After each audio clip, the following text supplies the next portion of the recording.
Bismillahirrahmanirrahim. Assalamualaikum warahmatullahi wabarakatuh. Innal hamdalillah nahmaduhu wa nasta'inuhu wa nastaghfiruh wa na'udzu billahi min shururi anfusina wa sayyiati a'malina. May yahdihillahu fala mudilla lahu wa may yudlil fala hadiya lahu. Asyhadu an la ilaha illallah wahdahu la syarika lahu wa asyhadu anna Muhammadan abduhu wa rasuluh sallallahu alaihi wa ala alihi wa sahbihi wa sallama tasliman katsira. Amma ba'du. Alhamdulillah, kita berkumpul kembali untuk mempelajari kehidupan sauri tauladan kita, panutan kita, Nabi Muhammad sallallahu alaihi wasallam. Yang pada pertemuan yang lalu kita sudah membahas dakwah secara terang-terangan, di mana ketika Nabi SAW mulai berdakwah secara terang-terangan, ada 6 poin penting yang digunakan oleh kafir Quraisy untuk membantah dakwahnya Nabi SAW. Yang pertama, sebagaimana kita sudah sebutkan, adalah fanatik terhadap ajaran nenek moyang. Artinya setiap kali dikatakan kepada mereka, ikutilah apa yang Allah turunkan, mereka mengatakan kami cuma mau ikuti apa yang kami dapat dari nenek moyang kami. Ya. Dan seperti kita sudah sebutkan bahwasannya fanatik terhadap ajaran nenek moyang, walaupun seorang tidak meyakini hal tersebut, ini sudah memasukkan dia ke dalam bisa kekufuran atau bisa maksiat. Kita sebutkan misalnya dalam kisah Nabi Ibrahim alaihissalam. Nabi Ibrahim bertanya kepada kaumnya, hal yanfa'unakum aw yadurrun? Patung ini bisa beri manfaat atau mudarat nggak sama kalian? Ya, mereka mengatakan bal wajadna aba'ana. Bahkan bukan seperti itu. Artinya kami juga tahu ini nggak bisa manfaat atau mudarat. Tapi dari dulu nenek-nenek moyang kami sudah sembah, maka kami cuma ikut-ikutan sembah saja. Jadi keyakinannya nggak ada, Pak. Sekedar ngamalin tradisi saja masuk ke dalam kategori kesyirikan. Nah, inilah bahayanya tradisi-tradisi, ya, apapun itu yang bertentangan dengan Islam, ya, harus kita tinggalkan. Nggak boleh kita bilang, ya saya mau kerjakan ini saja, hati saya tetap mentauhidkan Allah. Tidak bisa. Kisah Nabi Ibrahim ini menjadi nasihat bagi kita semua. Sebagian ajaran-ajaran yang mungkin sudah ditradisikan dari dulu, kalau memang ini berselisihan dengan Al-Quran, dengan Sunnah, maka tidak boleh kita segan untuk meninggalkannya. Yang kedua juga sudah kita sebutkan, ya, fanatik kesukuan. Fanatik kesukuan ini dilakukan oleh Abu Jahal ketika dia menolak dakwahnya Nabi SAW. Karena Abu Jahal dari Bani Makhzum, Nabi SAW dari Bani Hashim. Nah, fanatik kesukuan itu kalau dulu. Kalau sekarang ini, Pak, kadang-kadang fanatiknya sama golongannya dia, sama kelompoknya dia, sama partainya dia, atau sama tokoh yang dia eluk-elukan. Sehingga apapun yang dikatakan oleh kelompoknya dia, dianggap itu pasti kebenaran. Apapun yang menyelisihi kelompoknya dia, dianggap sebagai kekeliruan. Contohnya di Indonesia banyak, ada yang kalau kita habis sholat di tempat mereka, dipel, Pak, tempat sholat kita. Ini ajaran apa namanya? LDII, ya, fanatik terhadap kelompoknya, ya, penghalang dari kebenaran, ya, bahkan apa namanya, zakatnya, infak sedekahnya itu nggak sah kalau di luar kelompok mereka. Nampak di sini ada motivasi bisnis juga sebenarnya. Zakatnya semua harus kepada gurunya, kepada syekhnya, kepada kiainya. Nah, kemana itu penyalurannya? Nah, dia nggak boleh tahu. Nah, kan bahaya kalau yang seperti itu, Pak. Jadi fanatik itu bukan hanya kepada suku. Kalau dulu pada suku Bani Makhzum, Bani Hashim. Sekarang bisa kepada kelompok. Mungkin ada partainya, partai Islam, ya. Udah, pokoknya semuanya hanya untuk partai kita saja, ya. Ahlus Sunnah tidak seperti itu, ya. Kebaikan yang kita lakukan ini untuk kaum muslimin semuanya. Tidak boleh dibeda-bedakan. Ada satu kisah, Ustaz Firanda menyebutkan gitu ya dalam salah satu ceramah beliau. Ketika terjadi gempa di Jogja, kalau nggak salah, daerah Jogja pernah gempa parah, Pak, ya. Nah, diantarlah bantuan-bantuan dari Jakarta dan daerah sekitarnya.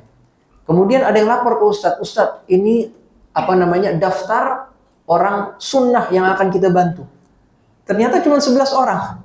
Dari sekian banyak yang terkena musibah, yang orang sunnahnya cuma 11 orang. Ini bukan seperti ini, namanya fanatik terhadap kelompoknya sendiri. Bantuan kita kasih kepada seluruh kaum muslimin, ya. Bersyahadat dia, sholat dia, kasih kepada bantuan pada seluruh kaum muslimin. Tidak boleh kemudian karena fanatisme terhadap kelompok akhirnya menjadikan kita menghalangi kebaikan daripada mereka. Yang benar adalah kebaikan kita berikan kepada seluruh kaum muslimin. Ya, nah itulah yang bahaya dalam konteks menolak kebenaran, fanatik kepada suku, kepada kelompok, ya, kepada partai, atau bahkan ada kepada tokoh yang dieluk-elukan. Ya, dia ngikutin satu ustadz, pokoknya itu saja yang dia panuti, yang dia fanatikan, sehingga apapun yang berselisihan dari ustadz tersebut adalah salah. Nah, ini keliru dalam beragama. Hendaknya dipahami, siapapun ustadz itu pasti ada salahnya. Ya, pasti ada salahnya, tidak mungkin tidak, gitu kan? Tapi tentu dalam majelis ada adabnya. Nggak boleh lagi ngomong gini tiba-tiba dibantahkan gurunya, kan tidak beradab seperti itu. Tapi kita harus pahami, semua guru, tokoh, kiai pasti ada salahnya. Yang tidak ada salahnya cuma siapa? Nabi SAW. Imam Malik ketika ceramah di Masjid Nabawi, dia katakan, kullu insan yu'khadhu min qawlihi aw yurad. Semua manusia boleh diambil perkataannya atau ditolak. Illa sahibah hadzal qabr, kecuali penghuni kuburan ini. Siapa kuburan di Masjid Nabawi? Nabi SAW. Dia harus diterima, tidak boleh ditolak, ya.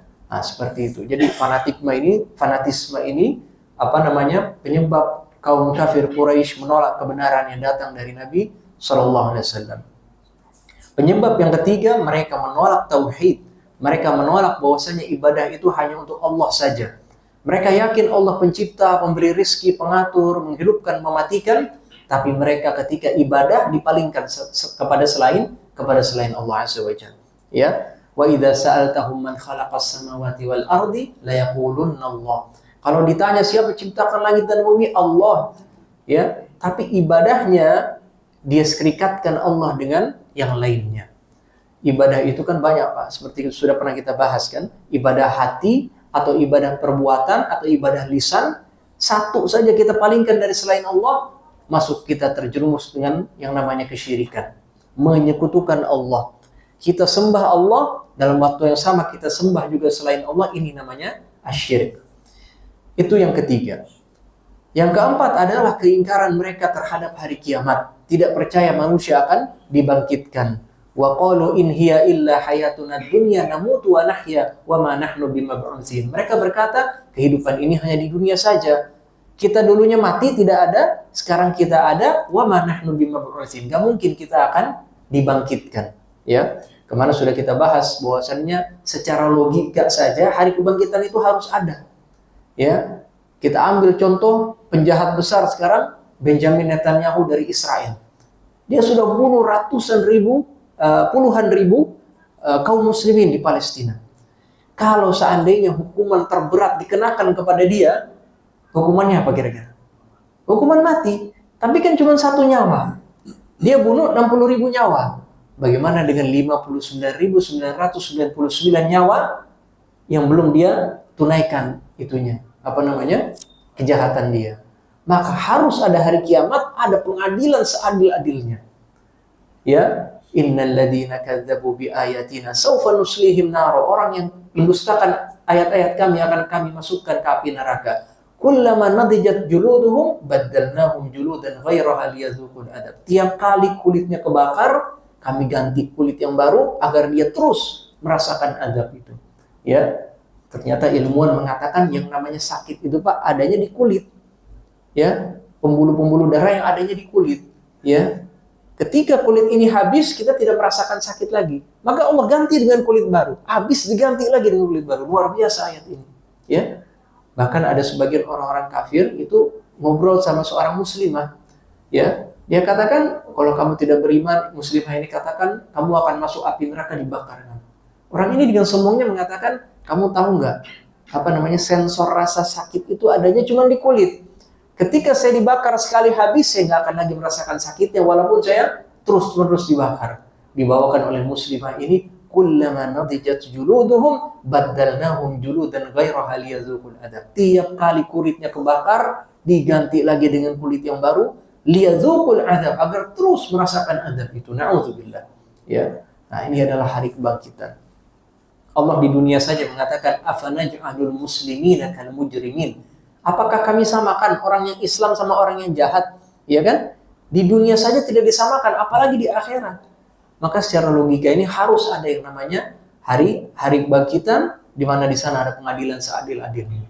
Sebaliknya kaum muslimin kadang-kadang dia taat sama Allah, ya, berbakti sama orang tua, sama masyarakat juga baik. Tapi kalau kita lihat kehidupannya, ya Allah, kesian ini orang, kan gitu kan. Ya, barangkali dia hartanya pas-pasan. Ya, barangkali kehidupannya sedih terus, ya. Ayahnya meninggal, ibunya meninggal, ya. Kita ada perasaan dalam hati kita nih, kayaknya dia tidak mendapatkan pahala daripada amal soleh dia, balasan daripada amal soleh dia di dunia, ya. Maka logika kita mengatakan nanti akan ada balasan yang sempurna untuk orang ini pada hari kiamat kelak, ya. Yu'ta bi asyaqqi ahli dunya yaumal qiyamah. Orang paling sengsara di dunia, Pak, didatangkan pada hari kiamat. Fasubigha fil jannati sabghatan. Dicelup di surga satu kali celup. Orang paling sengsara di dunia, Pak. Ya, insyaallah nggak ada di masjid ini. Ya, tapi dia muslim, ya. Dibawa pada hari kiamat, dicelupin sekali ke surga. Diangkat, ditanya sama Allah, apakah kamu pernah merasakan kesakitan? Kata dia, demi Allah, saya tidak merasakan satu kesakitan itu sama sekali. Kenapa? Karena udah dapat nikmat surga. Lupa Pak semua itu sengsaranya dia di dunia dulu. Dizolimin orang, disakiti, dicaci maki, dihinakan. Celup sekali ke surga. Ya, kamu pernah merasakan kesakitan, kepedihan, kepayahan? Ya Allah, saya demi Allah tidak pernah merasakan sama sekali itu. Karena kalau sudah dapat nikmat, Pak, nikmat surga itu, lupa semua kepayahan, kepedihan yang pernah dirasakan di dunia. Sebaliknya hadis itu berbicara orang yang paling an'ami ahli dunia, paling nikmat di dunia ini. Wah, luar biasa mungkin, tapi dia kafir, ya. Rumahnya besar, mobilnya, ya, dan kesehatannya terus-menerus gak diuji sama Allah sama sekali, ya. Dicelup di neraka sekali celupan. Ditanya sama Allah, kamu pernah merasakan nikmat? Demi Allah, saya tidak merasakan nikmat sama sekali. Hilang tuh semua kenikmatan di dunia sekali celup di api neraka.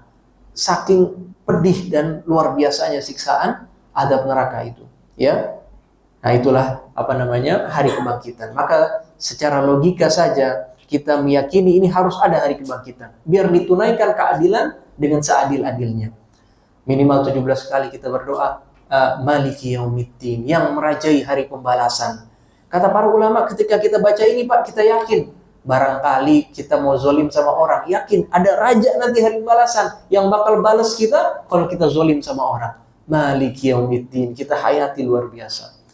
Sebaliknya, barangkali ada hak kita diambil orang sampai sekarang belum balik, ya kan?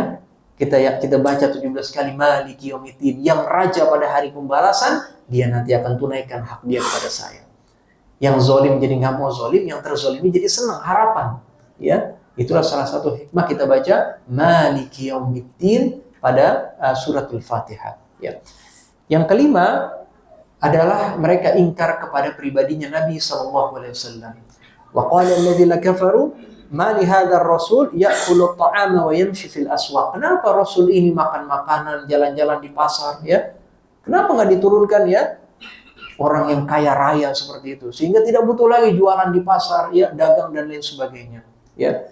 Allah Subhanahu wa taala jadikan sebagian nabi dan rasul kaya dan jadikan sebagian nabi dan rasul miskin.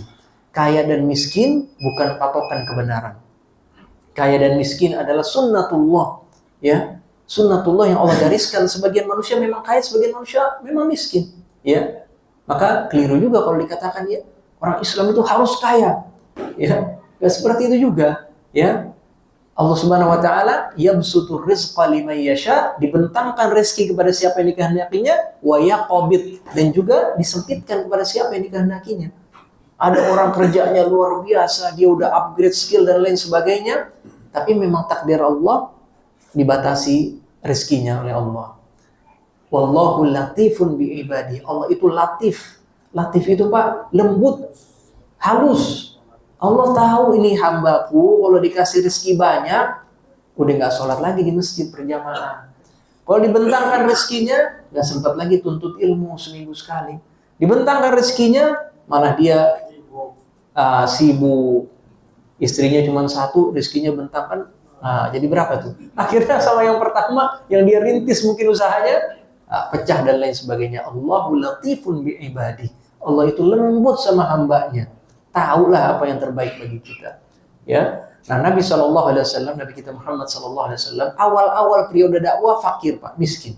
Ya. Dan itu ada hikmahnya juga di sana. Sehingga kaum muslimin yang mungkin sedang disempitkan hartanya, dia bisa berkaca dari pribadi Nabi SAW. Ya. Sering dapat rezeki dari ghanimah dan lain sebagainya belakangan. Tapi semuanya untuk kaum muslimin juga, bukan untuk pribadi beliau. Beliau dapat harta rampasan dari perang Khaybar, itu berupa tanah, aset. Tanahnya dikelola sama Yahudi, hasilnya harus disetor sama kaum muslimin. Dari situ Nabi kasih makan 9 istri beliau. Nafkahnya tahunan kalau Nabi, Pak. Panen dikasih pada istri beliau. Nah, inilah, silakan kelola masing-masing. Tapi ketika beliau meninggal, ternyata baju besinya digadaikan sama orang Yahudi untuk 1 sok daripada gandum yang beliau utang sama Yahudi. Tapi karena ada jaminan, jadi selesai utangnya. Kalau meninggalkan, jaminannya diambil sama Yahudi. Ya. Nah, seperti itu, buat makan aja masih utang Nabi SAW. Sebagian besar untuk siapa? Untuk kaum muslimin juga. Jarang yang masuk ke rumah beliau, itu sedikit. Ya, sedikit yang masuk ke rumah beliau. Nah, itu ada hikmahnya juga di sana. Bagaimana Nabi SAW dermawannya luar biasa. Luar biasa dermawannya. Kedermawanan yang mungkin gak bisa dicapai oleh orang manapun gitu ya. Nah, luar biasa. Kemudian yang keenam dan yang terakhir adalah mereka mengingkari Al-Quranul Karim. Mereka mengatakan Al-Quran ini adalah asatirul awwalin, dongeng orang-orang terdahulu yang dibacakan kepada Nabi SAW, kemudian Nabi bacakan kepada manusia yang ada di sana. Nah, ini tentu keliru. Allah menantang siapapun yang bisa. Qul la inni jitama'atil insu wal jinnu ala ayyatu bimithli hadzal Qur'an la ya'tuna bimithlihi. Katakanlah seandainya jin dan manusia kumpul untuk membuat semisal dengan Al-Quran ini, la ya'tuna bimithlihi, enggak bisa mendatangkan yang semisal dengan Al-Quran ini. Tantangannya kemudian diturunkan oleh Allah Azza wa Jalla. Qul fa'tu bi asyri suwarin muftarayatin. Kalau nggak bisa 10 surat aja deh. Ayo bikin 10 surat saja yang semisal dengan Al-Quran. Kalau nggak bisa, bikin 1 surat saja yang semisal dengan Al-Quran. Terakhir dalam surat Al-Baqarah, wa in kuntum fi syakkin mimma nazzalna ala abdina fa'tu bi suratin min mithlih. Ayo, kalau kalian ragu ini dari Allah, datangkan 1 surat yang semisal dengannya. Artinya apa? Lebih kecil dari 1 surat. 1 ayat aja deh yang semisal dengannya. Ya, ternyata sampai sekarang tidak ada yang mampu menandingi Al-Quranul Karim. Sering kita ulang-ulang, siapa yang bosan baca surat Al-Fatihah? Ya, 17 kali kita baca, nggak pernah bosan, Pak. Ustadz Abdurrahman bacanya begini, nanti Ustadz yang lain bacanya begini. Sejuk hati kita dengar Al-Fatihah. Nggak pernah bosan. Itu nilai-nilai mukjizat yang ada di Al-Quran. Ya, maka hendaknya kaum muslimin sekarang ini memprogramkan. Saya mau khatam Quran 6 bulan sekali misalkan. Saya mau khatam Quran 3 bulan sekali. Dan baiknya dengan terjemahannya. Ya, sehingga kita tahu, Pak. Nah, 6 tema ini yang kita sebutkan itu diulang-ulang terus di Al-Quran. Hari kebangkitan, kebenaran Al-Quran, kebenaran Rasulullah, tentang tauhid, akidah, dan lain sebagainya, terus diulang-ulang dalam Al-Quran. Sampai sebagian ulama mengatakan Quran itu intinya 3. Yang pertama, akidah dan tauhid. Ya, masuk di dalamnya balasan bagi orang yang bertauhid dari sifat-sifat surga, dan balasan orang yang tidak bertauhid dari sifat-sifat neraka, itu masuknya akidah dan tauhid. Yang kedua, hukum-hukum terkait dengan hukum-hukum yang ada di Al-Quran ya, baik itu terkait dengan jarimah, yaitu kriminal dan lain sebagainya yang tertulis dalam Al-Quran. Yang ketiga, kisah-kisah. Udah 3 aja isi kandungan Al-Quran ya. Hal-hal terkait dengan adab masuknya ke dalam hukum-hukum ya. Kan ada terkait dengan adab ya. Kullil mu'minina yaghudduna min absarihim. Katakanlah kepada kaum beriman untuk menundukkan sebagian pandangan mereka. Ini kan adab-adab masuknya ke dalam hukum ya. Dan nanti banyak terkait dengan 3 hal ini. Nah, orang kalau baca Quran jangan pikir Quran ini seperti buku-buku yang lainnya. Kalau buku-buku yang lainnya kita baca bab 1, kita baca bab 2, nggak mungkin kita paham kalau kita belum baca bab 1 ya. Karena itu harus sistematis dan secara berurutan. Kita baca daftar istinya, kita paham, kemudian kita baca dari depan sampai belakang. Ini kalau buku secara umum. Al-Quran, Pak, kapan kita mau baca surat apapun, kita itu bisa kemudian untuk mengaitkan situasi diri kita ini dengan ayat atau surat tersebut. Ya, kita lagi sedih, coba baca surat Yusuf. Di sana ada kisah Nabi Yusuf alaihissalam. Sampai sebagian salaf mengatakan siapa lagi sedih baca surat Yusuf, kesedihannya hilang. Karena musibahnya nggak ada apa-apanya sama Yusuf alaihissalam. Lagi nggak ada waktu, pengen satu surat aja lah. Baca di juz 29, juz 30. Ya kan? Nah, itulah cara kita untuk mendekati Al-Quran Karim. Ini beda sama buku-buku lainnya. Temanya macam-macam tema dalam satu surat. Ya, sehingga kita kalau baca satu surat itu lengkap, kita dapat semuanya. Akidahnya dapat, hukumnya dapat, kisahnya pun ada di sana. Ya, nah begini cara kita untuk membaca Al-Quran Karim. Kalau nggak seperti itu, mungkin orang bingung. Kok begini sih, kayak bolak-balik, kayak diulang-ulang, ya? Karena mereka nggak paham, Pak. Kaum muslimin harus membaca Al-Quran dengan pikiran, Quran ini bukan buku-buku seperti buku lainnya. Quran ini adalah firman Allah. Di mana kita buka, di situ kita hayati bisa. Ya, nah, itulah luar biasa Al-Quran Karim. Kemudian setelah kita membahas 6 sebab mereka menolak dakwah Nabi SAW, kita sudah membahas cobaan-cobaan yang dialami para sahabat dalam dakwah ini.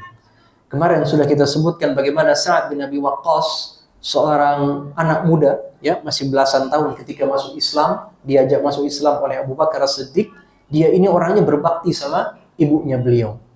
Ketika masuk Islam, ibunya bilang, saya nggak mau makan. Saya nggak mau makan atau saya minum sampai saya mati dan kamu akan dihina oleh orang-orang. Fayuqalu ya qatila ummi. Orang akan mengatakan, orang yang bunuh ibunya sendiri. Ya, sampai seperti itu ibunya bilang, ya. Maka Sa'ad bin Abi Waqqas mengatakan, saya tidak akan tinggalkan agama ini untuk siapapun. Jangan seperti itu, wahai ibu. Maka sehari semalam ibunya nggak makan. Ya, sampai ibunya terlihat sudah melemah. Hari berikutnya masih tidak makan, terlihat semakin lemah. Sa'ad bin Abi Waqqas mengatakan, ya ummah, ta'lamina wallah, wahai ibuku, ketahuilah demi Allah, lau kanat laki mi'atu nafsin fa kharajat nafsan ma taraktu dini hadha li syai'in. Seandainya ibu punya 100 nyawa, kemudian keluar satu persatu, saya nggak akan tinggalkan agamaku ini. Ya, fa in syi'ti kuli wa in syi'ti la ta'kuli. Kalau mau silakan makan, kalau nggak mau ya udah nggak usah makan. Melihat keteguhan anaknya ini, ya, ibunya pun akhirnya makan. Kenapa? Karena anaknya kan selama ini berbakti, Pak. Ya, kalau anaknya selama ini nggak berbakti, mungkin ibunya juga dibilang seperti itu, tetap mau makan gitu kan. Tapi dia tahu ini anak-anak berbakti. Kalau ngomong A, ya A. Kok bisa perintah saya dilawan kan gitu kan? Pasti ini yang dia pegang teguh. Semua agama benar-benar serius dia dalam memegang teguhnya. Itulah orang-orang pertama memeluk Islam. Ya, betul-betul serius dalam beragama.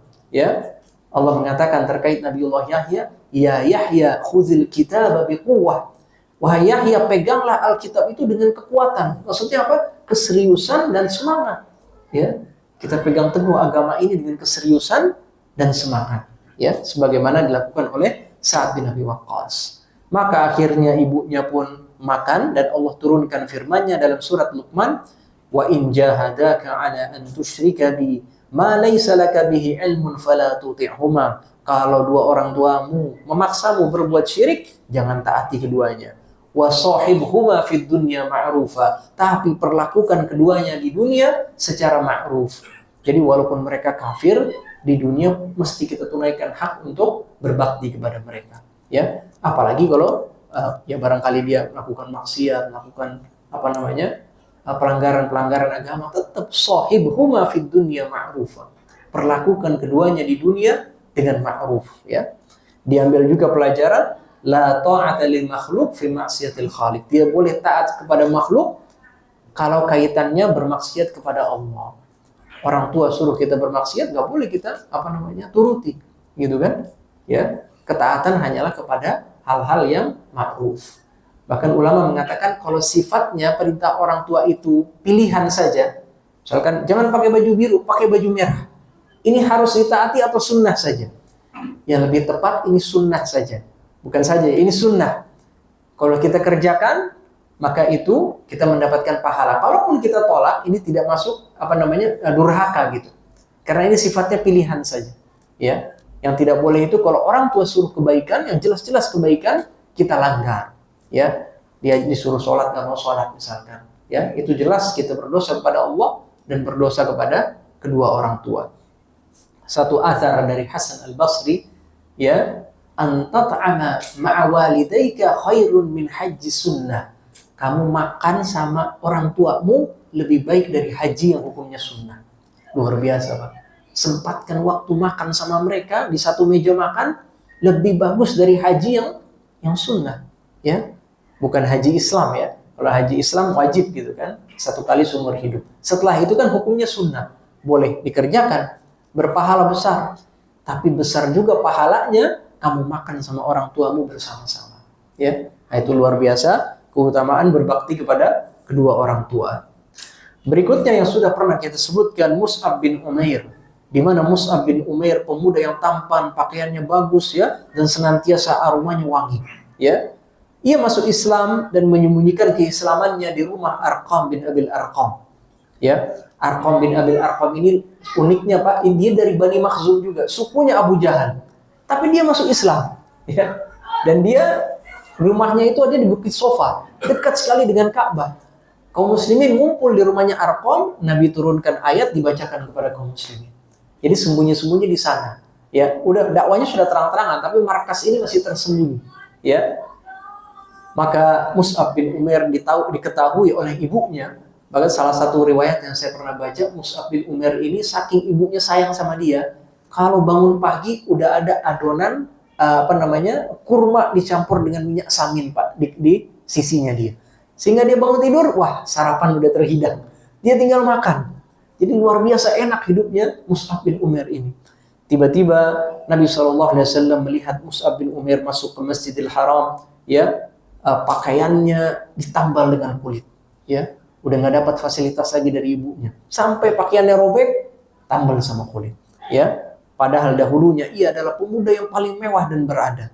Maka Nabi SAW melihat beliau sambil menangis, kaifa bikum idza ghada ahadukum fi hullatin wa raha fi hullatin ukhra. Bagaimana nanti kalian pagi hari kalian pakai satu setel pakaian, sore hari dengan pakaian yang lainnya. Wa wudi'at baina yadayhi sahfah wa rufi'at ukhra, dan nanti satu makanan dihidangkan pada kalian, diangkat dikasih makanan yang lainnya. Ya, Nabi kabarkan nanti akan dilapangkan rezeki kalian. Gimana menurut kalian kondisi kalian saat itu? Ya.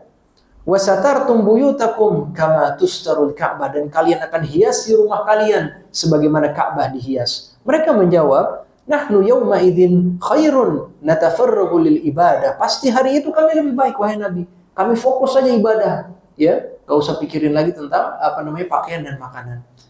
Nabi SAW bersabda, bal antumul yawma khair. Enggak, kalian sekarang lebih baik dalam kondisi semacam ini. Ya, ternyata benar. Zaman yang Nabi sabdakan kan udah datang, Pak. Pagi hari pakaian kita lain, sore hari pakaian kita lain. Makanan dihidangkan pada kita satu piring, diangkat sore nanti piring lainnya datang kepada kita. Ya, kenikmatan dunia yang kita nikmati, coba bandingkan ibadah kita sama ibadahnya sahabat. Jauh apa dekat? Bagaikan langit dan bumi. Ya, puasa sunnah kita, sholat malam kita, ya, khusyuknya kita ketika sholat. Khusyuknya kita ketika sholat, semuanya nggak ada bandingannya sama para sahabat radhiyallahu taala anhu. Ya, maka benar kata Nabi, hari itu lebih baik daripada hari ketika dilampangkan rezeki kepada kaum muslimin. Bahkan fitnah umat Islam ini adalah harta. Likulli ummatin fitnah wa fitnatu ummati al-mal. Semua umat pasti ada fitnahnya. Fitnah umatku adalah harta. Ya, bisa maknanya dua, Pak. Orang yang hartanya tidak kecukupan, cari wasilah harta dengan cara yang halal atau haram. Yang penting hantam. Halal haram hantam. Yang penting untuk mendapatkan apa? Harta. Yang lain lagi orang yang kaya. Orang yang kaya rezekinya cukup, gak mau bayar zakat. Uang saya 10 miliar misalkan, zakat 2,5%. Ya, aduh berat banget saya harus keluarkan 2,5%. Berapa tuh 2,5%? 10 miliar 250 juta. Bayangkan harus keluarin 250 juta. Tiap tahun lagi, aduh harta saya berkurang tiap tahun ini. Ya, ya kan? Ini fitnah bagi umat ini, Pak. Ya, yang orang berkecukupan, dia pengen hal-hal yang sifatnya itu kebutuhan tersier, bukan kebutuhan primer. Dia utang sana, riba dan lain sebagainya. Fitnah harta ini luar biasa. Dan benar sudah terwujud apa yang Nabi SAW sabdakan ini. Semua umat ada fitnah. Kalau fitnah perempuan itu mataraktur rijal fitnatan mataraktu fitnatan adarru 'alal rijal minan nisa. Tidak aku tinggalkan fitnah lebih bahaya bagi laki-laki dibandingkan fitnah perempuan. Ya, ini bagi laki-laki kepada perempuan. Ya, dan mungkin secara khusus laki-laki yang masih muda, syahwatnya bergejolak dan lain sebagainya, gitu kan?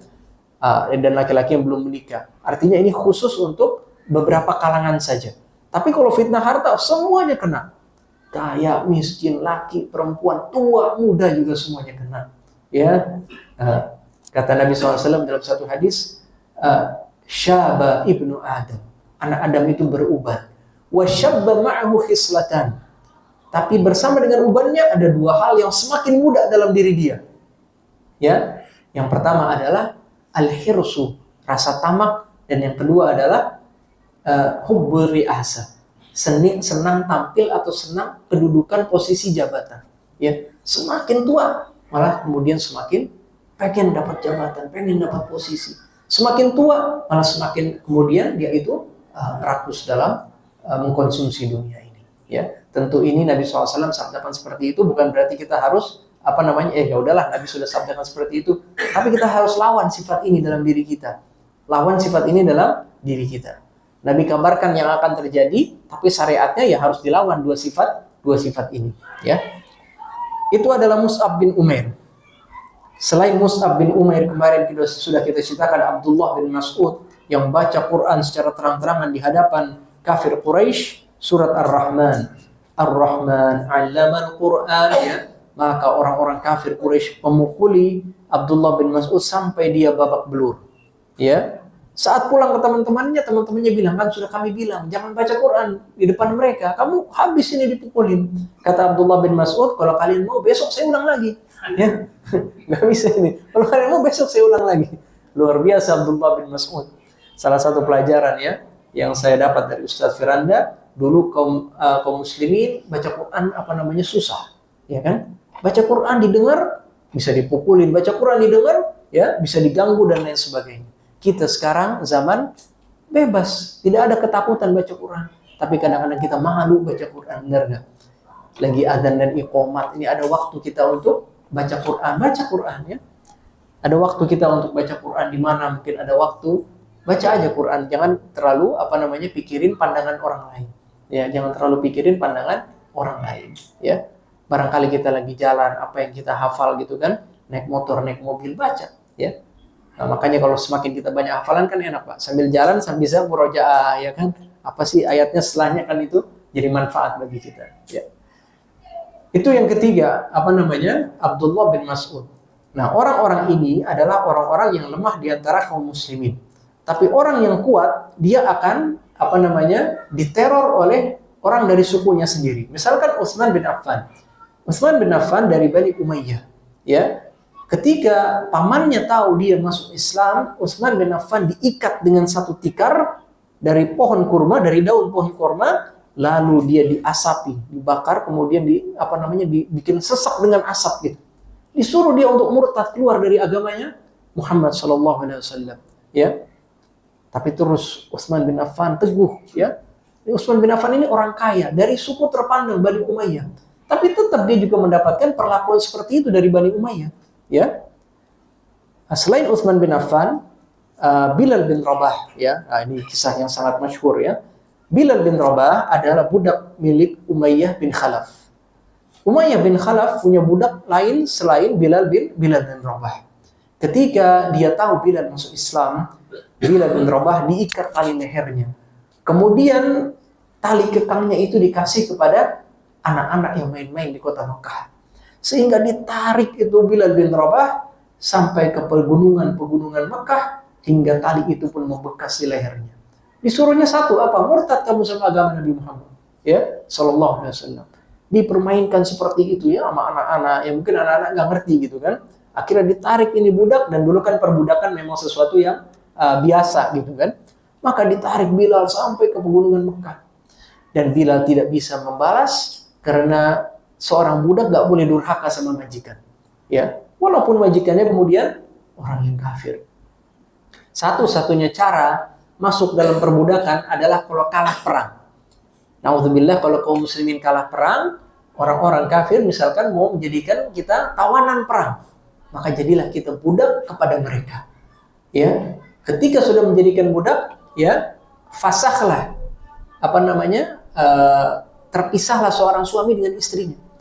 Sehingga istrinya itu setelah satu kali haid, itu na'udzubillah bisa kemudian dikonsumsi gitu ya oleh orang-orang kafir tersebut. Sama sebaliknya seperti itu juga dari kaum muslimin kalau menguasai kaum musyrikin, kaum kafirin.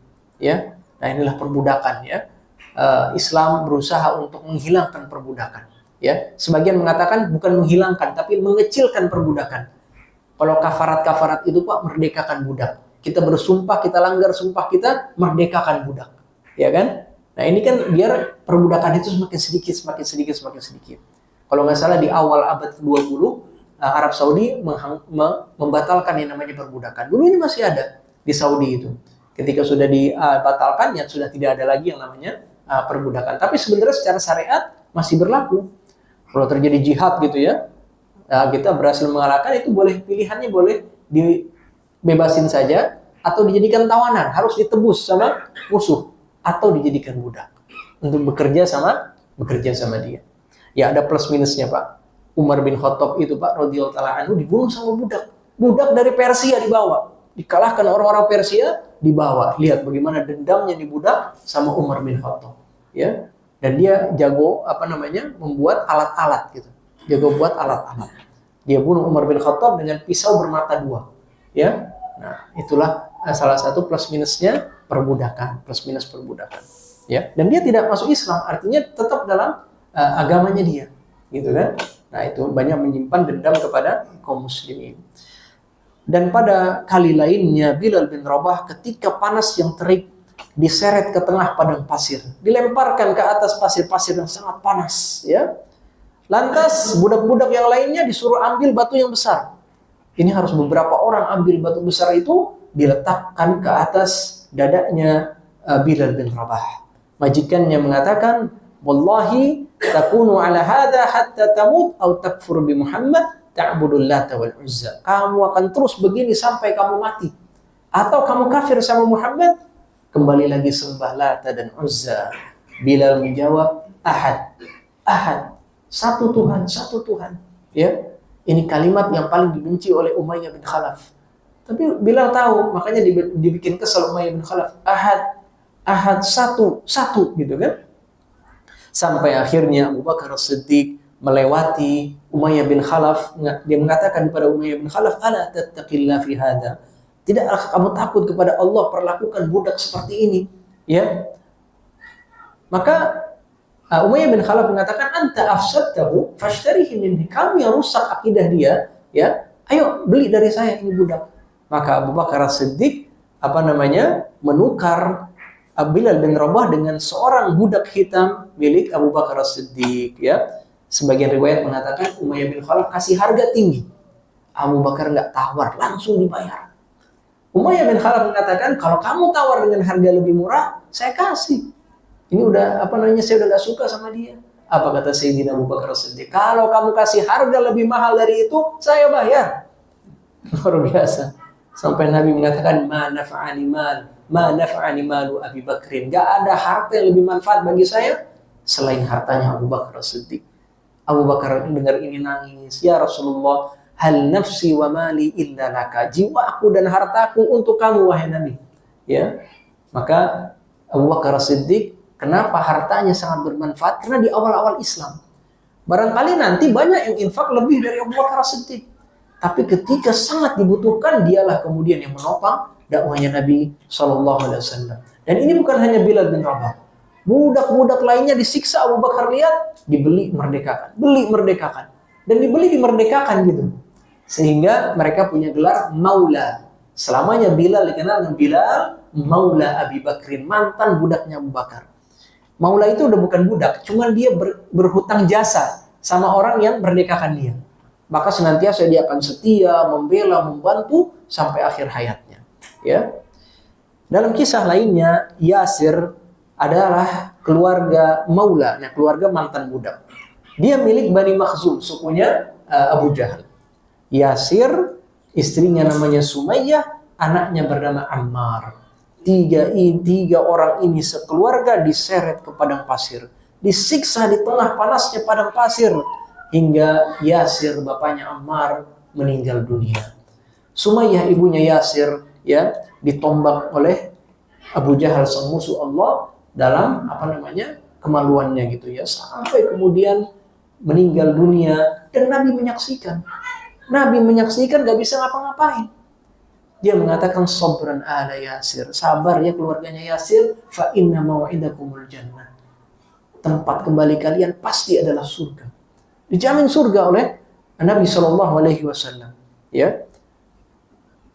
Ammar juga disiksa, terus disiksa sampai kamu maki-maki Muhammad SAW dan kamu puji-puji Lata dan Uzza. Ya, Nabi SAW kemudian ditanya sama Ammar, tiap hari dia disiksa, dia lihat bapak ibunya mati di depan matanya, disiksa lagi oleh Abu Jahal. Dia datang kepada Nabi SAW, dia bertanya, bagaimana ini saya disuruh kufur? Maka turunlah firman Allah Azza wa Jalla dalam surat An-Nahl ayat 106, man kafara billahi min ba'di imanihi illa man ukriha wa qalbuhu mutmainnun bil iman. Siapa yang kafir kepada Allah sesudah beriman kecuali apabila dia dipaksa. Wa qalbuhu mutmainnun bil iman, dalam keadaan hatinya tetap teguh dalam keimanan. Nah, ini dimaafkan oleh Allah Azza wa Jalla. Maka akhirnya Ammar mengucapkan kalimat kufur tersebut dan dia selamat daripada siksaannya Abu Jahal. Ya, nah ini luar biasa pengorbanan orang-orang yang ada di awal Islam. Yasir juga, Sumayyah, dan Sumayyah adalah perempuan syahidah pertama dalam Islam. Perempuan yang meninggal pertama dalam Islam sebagai seorang syahidah adalah Sumayyah, mantan budak dari suku Bani Makhzum. Ya. Nah, itu adalah keringanan yang diberikan Allah Azza wa Jalla untuk orang yang dipaksa untuk kufur. Walaupun sebagian ulama mengatakan kalau dia sabar sampai mati itu lebih baik. Dia sabar sampai mati itu lebih baik. Dalam satu hadis dikatakan, la tusyrik billah wa in qutilta wa muzziqta. Jangan sekutukan Allah walaupun kamu dimutilasi dan dibunuh. Ini maksudnya jangan sekutukan Allah dalam secara hati. Ya. Hati kita nggak boleh sekutukan Allah, walaupun kita dibunuh, walaupun kita dicincang-cincang. Ini keringanan bagi yang mau mengucapkan kalimat itu, hatinya tetap harus dalam keadaan iman. Apalagi tokoh-tokoh, ya, tokoh-tokoh yang dituakan, tokoh-tokoh yang kemudian dia memegang status sosial yang tinggi. Itu lebih baik dia tidak mengucapkan kalimat kufur. Lebih baik tidak mengikuti paksaan dalam kekufuran itu. Gak apa-apa, biar jadi contoh kan untuk masyarakat kan. Wah, luar biasa itu dia mati dalam keadaan tetap bertauhid. Ya, walaupun sebenarnya boleh untuk ucapkan kalimat kufuran tersebut kalau dipaksa. Dulu itu zamannya Bani Abbasiyah ada fitnah khalqil Quran. Fitnah orang-orang yang mengatakan berpendapat Quran itu makhluk. Quran itu bukan kalamullah. Quran itu makhluk. Sehingga ahlul bid'ah ini kemudian mendekati penguasa. Penguasa disuruh sama dia, siapapun dari ulama-ulama yang tidak mengakui Quran itu makhluk, bunuh, penjara. Ya, sampai sebagian ulama itu dipanggil oleh oleh penguasa. Ya, apa pendapat kamu tentang Al-Quran? Jadi maksudnya Quran itu makhluk, Pak? Mereka nggak percaya Allah itu berfirman. Kalau Allah berfirman bicara, sama seperti manusia bicara. Maka Allah kan nggak mungkin sama seperti manusia. Quran ini diciptakan oleh Allah. Padahal jelas Allah Subhanahu wa taala qala Allah kan sering dalam Al-Qur'an kan. Allah berfirman. Wa kallama Allah Musa taklima. Allah berbicara dengan Musa. Allah bicara, Pak. Cuman Ahlus Sunnah percaya bicaranya nggak sama seperti bicara manusia. Kalau manusia bicara perlu bibir, perlu lidah, perlu pita suara dan lain sebagainya. Allah Azza wa Jalla berbicara dengan cara yang dia kehendaki. Suaranya kedengaran. Sebagaimana Musa mendengar suaranya Allah Azza wa Jalla. Ya. Dalam hari kiamat Allah Azza wa Jalla yunadi bisautin sami'a man qaraba wa ba'uda. Allah akan panggil dengan satu suara yang dekat dan yang jauh sama-sama mendengar dengan jelas. Kalau suara manusia Pak, kita ngomong di sini barangkali yang di sana nggak dengar ucapan kita. Allah Azza wa Jalla yang dekat dan yang jauh sama. Ya, itu salah satu suaranya Allah. Dan mereka ini ya, pakai akal Pak ya, karena mensifati Quran dengan akal. Ya, menghadapi Quran dengan akal. Masa Allah bicara sama dong dengan manusia? Bukan. Quran bukan kalamullah. Quran bukan firman Allah. Quran makhluk. Ya. Sehingga ulama dipanggil-panggilin. Nah, salah satu ulama dia nggak mau ucapkan Quran itu makhluk. Dia mengatakan seperti ini. Taurat, Injil, Quran, makhluk. Yang namanya Taurat, Injil dan Al-Quran itu dia tunjuk jarinya tapi makhluk. Maksud dia apa? Jarinya makhluk, jarinya yang ini makhluk, jarinya yang ini makhluk. Ya. Dia keyakinan dia Al-Quran ya firman Allah, Taurat firman Allah, Injil firman Allah. Tapi dia mau main siasat biar nggak disiksa, biar nggak di penjara dan lain sebagainya. Dia katakan seperti itu, makhluk selamat. Ya. Ada seorang ulama besar juga, dia sampai melarikan diri Pak. Melarikan diri dari Kufah ke negeri Yaman. Sampai kalau lagi ngajar di negeri Yaman, dia sambil berdiri, takut utusan-utusan penguasa datang. Ya, ini zaman-zaman fitnah ketika itu. Salah satu ulama besar, Imam Ahmad bin Hanbal, nggak mau. Dia Quran kalamullah. Wah, dipenjara, disiksa. Tapi tetap karena dia imam besar Ahlus Sunnah, Imam Ahmad bin Hanbal, ya, tetap mengatakan Quran itu kalamullah. Ya, kita jeda sedikit untuk kumandang salat Isya. Nanti kita lanjutkan beberapa hal setelah kumandang salat Isya. Sallallahu ala nabiyina Muhammad wa ala alihi wa sahbihi wasallam.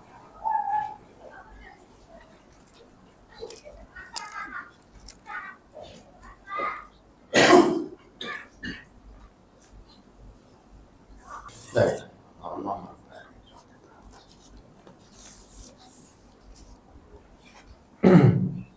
Bismillah, alhamdulillah, wassalatu wassalamu ala rasulillah wa ala alihi wa sahbihi wa man wala, amma ba'du. Sedikit kita lanjutkan. Setelah Bilal bin Rabah, kita juga kenal orang yang bernama Suhaib bin Sinan Ar-Rumi.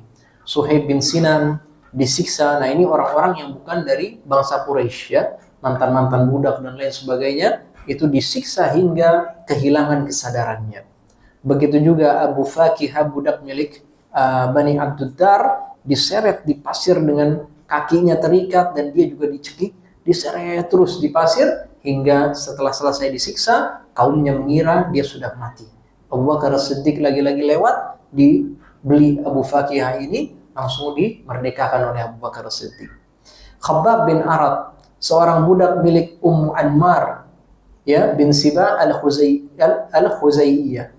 Dia disiksa dengan berbagai macam siksaan. Dijambak, diseret, lehernya dibengkokkan hingga satu ketika dinyalakan api gitu Pak.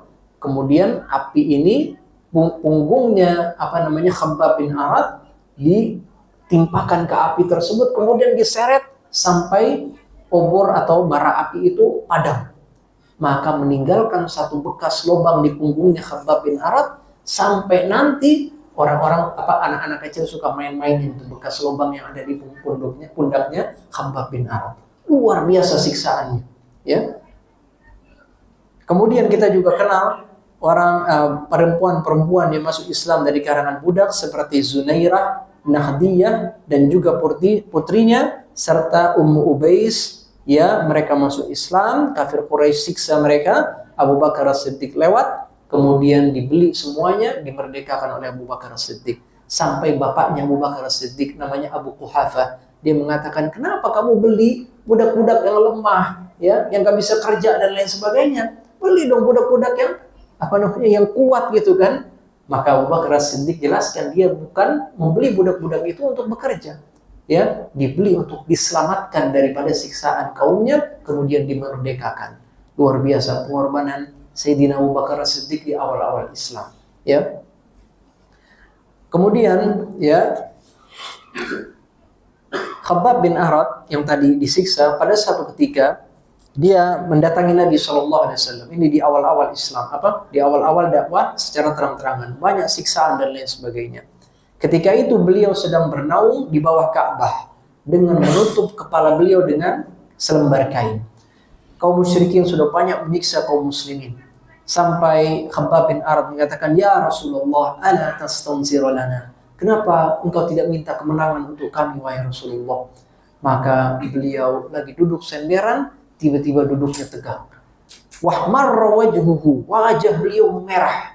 Sambil beliau mengatakan, laqad kana ar-rajulu fi man qablakum yuhfaru lahu fil ardi fayuj'alu fiha.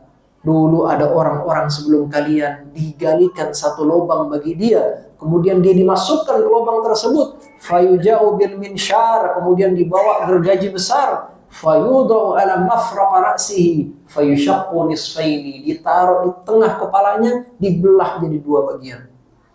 Wa ma yasrifuhu dzalika an dini, itu tidak memalingkan dia dari agamanya. Wa yumshatu bi amsyatil hadid, sebagian lagi disisir dengan sisir dari besi. Ma duna 'idhamihi min lahmin aw asabin, di antara daging-daging dan juga tulang dan urat yang ada di kepala dia, ma yasrifuhu dzalika an dini, tidak memalingkan dia dari agamanya. Wallahi, kata Allah, kata Nabi SAW, demi Allah, la yutimmanna Allahu hadzal amr, Allah pasti sempurnakan agama ini, hatta yasira rakibu min San'a ila Hadramaut la yakhafu illa Allah, sampai nanti pengendara akan berjalan dari San'a sampai Hadramaut, dia tidak takut apa-apa selain Allah, ya. Wa dhi'bu ala ghanamihi, dan takut cuman serigala yang akan menerkam kambingnya. Walakinnakum tasta'jilun, tapi kalian tergesa-gesa. Ya, Nabi SAW sabdakan seperti ini. Kadang saya bingung, kok Nabi sampai marah? Lagi senderan gitu sampai tegak, muka beliau merah, ya. Kenapa beliau marah seperti ini? Ya. Maka para ulama memberikan penjelasan bahwasanya semua itu perlu proses. Khabbab bin Arad datang langsung minta kemenangan. Ya. Kan biasanya kalau dia minta, ya Rasulullah, kenapa engkau tidak berdoa untuk kami? Ini kan bahasanya lebih santun. Tiba-tiba dia datang, ya Rasulullah, doakan kemenangan untuk kami. Ini sangat tergesa-gesa. Ya, Allah Subhanahu Wa Taala ingin menguji kesabaran, kualitas iman daripada kaum muslimin, baru diberikan kemenangan. Sebagai contoh, Pak, sebagian kaum muslimin di Palestina gitu ya, tidak memakai hijab. Ya, tidak mengisi masjid-masjid dalam waktu sholat berjamaah. Ya, ketika itu guru kita Ustaz Khalid Basalamah, beliau pernah ngobrol sama Imam Masjidil Aqsa. Dia mengatakan, mana orang-orang kok tidak meramaikan masjid dengan sholat, hijab juga tidak terlalu tidak bukan yang syar'i gitu ya. Maka Ustaz mengatakan, seandainya sekarang nih Allah kasih kemenangan, kira-kira mereka semakin jauh dari agama atau semakin memperbaiki diri, berbenah diri? Ya, betul juga, ya kan? Kalau seandainya langsung diberikan kemenangan dalam kondisi kaum muslimin meninggalkan agamanya, maka semakin mereka akan meninggalkan agamanya. Tapi ketika orang-orang sudah istiqamah, sudah betul-betul berjuang dan berkorban, baru diberikan kemenangan, barulah ketika itu iman mereka akan terus mereka jaga. Karena mereka tahu kemenangan ini karena iman kita, karena sholat kita, karena doa kita dan lain sebagainya. Kita lihat kondisi kaum muslimin sekarang hampir sama, ya. Di mana-mana kaum muslimin ditindas dan lain sebagainya. Coba dicek deh, imannya gimana, sholatnya gimana, ya kan? Nah, kalau seandainya sekarang nih Islam menang, Islam jaya, wah kaum muslimin semakin main petasan nanti pada semuanya. Bukan kemudian kembali kepada agama, ya, malah kemudian semakin jauh dari agamanya. Nah, ini adalah salah satu hikmah yang sangat besar yang Nabi SAW ingin sampaikan pada para sahabat. Walakinnakum tasta'jilun, kalian tergesa-gesa. Ada waktunya, ada saatnya nanti, ya. Dan sebagaimana kita sebutkan, sabar pada awal-awal Islam bukan hanya sabar dalam gangguan, tapi sabar untuk tidak balas secara fisik. Kenapa? Kalau balas secara fisik, nggak punya pasukan, nggak punya senjata, jumlah masih sedikit, habis semua kaum muslimin. Ya, Bilal mungkin lebih kuat dari Umayyah bin Khalaf, dan nanti ketemu di perang Badar, Bilal yang bunuh Umayyah bin Khalaf. Ya, tapi kan namanya dia budak di Mekah, nggak punya keluarga, nggak punya kekuatan, nggak punya pasukan gitu kan, udah sabar. Jadi bukan hanya sabar dalam menahan gangguan, sabar juga untuk tidak membalas secara fisik. Karena kalau dalam periode itu dibalas, ya habis tokoh-tokoh dakwah ini. Ya, nah itu salah satu hikmahnya untuk Nabi SAW tidak tergesa-gesa dalam meminta kemenangan untuk kaum muslimin. Demikian yang bisa kita sampaikan. Semoga yang sedikit ini bermanfaat, dapat kita pahami dan dapat kita amalkan dan sampaikan. Ada yang ingin ditanyakan sebelum kita akhiri?